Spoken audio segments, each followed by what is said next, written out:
Thank you for the generous words um, in introducing me and my co-panelists. Welcome again. Um, since you have asked me for the opening remark, and the theme for this session is ours, media forensics and synthetic media, the ginger effect. The term itself, this ginger effects, that itself is a little abstract in its nature, though it's gaining popularity in social sciences. And so let us see how we talk about this ginger effect. But before we talk about this ginger effect, I would just like this August gathering, a small one, though, to understand how this forensic media, synthetic media works, how this and how artificial intelligence gets, there's an interface of all the three all the time. And then we'll expect all our experts, with the help of you, moderator, to articulate it themselves and articulate the ideas further. So first, to my co-panelists and the August gathering, I would like to just tell you how this AI works at the back of our mind. If we keep that at the back of our mind, it will become very easy for us to understand, why so much of misinformation, disinformation, and why this need for media forensics at all. Media, and the previous session we were talking about, it's all about credibility.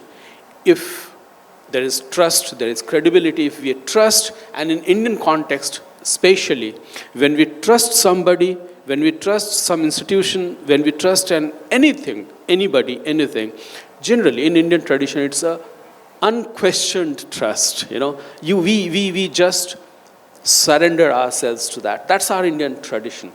But the point is that with this technology, there are many factors which are coming into, and they are tinkering with that trust. And the tragedy is that the trust from that media, particular media, if that goes away, the problem is not that that particular media house is untrustworthy. The problem is that it affects the entire media ecosystem. How does one say that in this media monolith, which it is not, number one, it's segments of media. If segment A is not trustworthy, then how, even if segment B is very honest, objective, trustworthy, everything, but even B comes into question because A, which is part of that ecosystem, is untrustworthy, and they are interacting with each other. So the large problem is that. But coming to that, how this AI works, I'll just like to draw your attention to that. Generally, it works with what is called GAN, G-A-N, that generative adversarial network, and there are two players in that, generally GAN, generative adversarial network. As the word says, adversarial, so these two players are adversaries of each other. One is the generator, and the other is the one who looks after it, who keeps a check on it. So when some prompt is given, somebody generates something, or the algorithm, that machine generates something, and the discriminator, the other player, looks at it and points out the mistake or the errors or the deficiency between what it should be generating and what it has generated, and points out, look, let us say they have to create my face, and they say that, and the face has been created. The discriminator will say, look, you have put this nose like this. Actually, the nose should be like this. And then the generator will correct itself. And it goes on. So generator keeps generating, and discriminator keeps pointing out the errors in that, until the discriminator feels that now, this is close to the reality. So mouse and cat and mouse game. One chases the other. The problem is when generator becomes too intelligent, the discriminator goes out of question, or the discriminator becomes too dominant and kills all the creativity of the generator. There comes the problem of our synthetic media. If the generator is too smart, then what you have is synthetic media. Otherwise, the discriminator would have caught it and told him, look, you got to correct yourself. And then when you have the synthetic media, and when it is creating problems in all sorts, political problems, social problems, economic problems, industrial problems, all sorts of problems. And when we are faced with the consequences of those problems, and as society, we would like to hold somebody, some institution, responsible for that. Somebody has to be accountable for everything that is happening, And then we have to come to media forensics. Unfortunately, what was never needed in the society has become a reality. And today, reality to the extent that we can't do without it, We can't do without it. So this is the problem that we are facing. Essentially, forensics primarily deals with three traditional things. That is, checking the images, checking the texts. And in this room, we have a couple of people who are involved in all these things, But most of the time, unfortunately, we are involved at the use of the technology that has been there, given to us by the techies.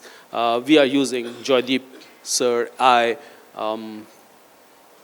Rajiv Panda was here, Dr. Rajiv Panda. So all of us are part of that Google News initiative. We have been using these technologies to distinguish.